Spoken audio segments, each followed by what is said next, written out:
because schools must set aside some time to teach scripture each week as part of a late 19th century deal when churches agreed to let the state run schools. That wasn't even faintly contentious at the time. Less than 0.5% of the population identified as having no religion at all. Of course, that's changed. But still, about half of New South Wales students still attend scripture classes each week, and the remainder until 2011 were left in a limbo where they officially were not allowed to do anything that would advance them academically while their peers attended faith-based classes. Now, as Simon has already explained, that was deeply frustrating to a lot of people, but it still took years to get something going. After several years of rejection, the department, then Education Minister Verity Firth, finally agreed to a pilot study which had been heavily promoted by the activists Colleen McKinnon and Teresa Russell. Simon had done a lot of the push beforehand about how do we land philosophical ethical teaching into students. Together, that pilot study, which is only in 10 schools for one term, the results of which managed to bring about primary ethics itself. There was basically too great a push, you couldn't ignore it anymore.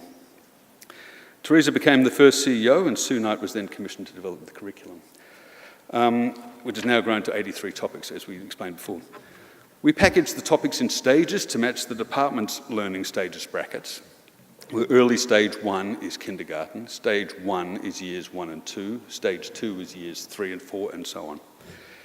The curriculum is written in what's called a spiral and scaled style, so that its core is touched on again, both in subsequent lessons and sometimes in subsequent stages. What this means is that people can relate, and children can relate to the subjects and characters in some of the stories as they come back, but with deeper philosophical underpinnings.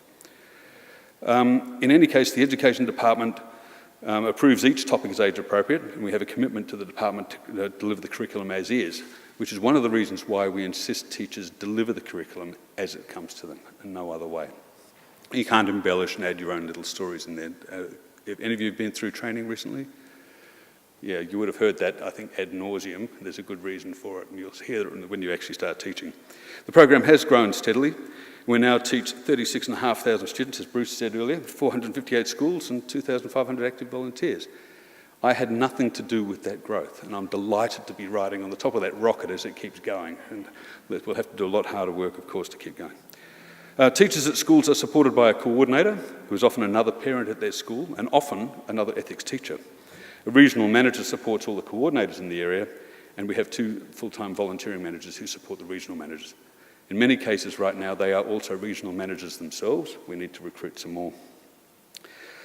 After Kelby's piece, who will be talking about what is philosophical ethics, Swee will be talking about how you start a program at schools.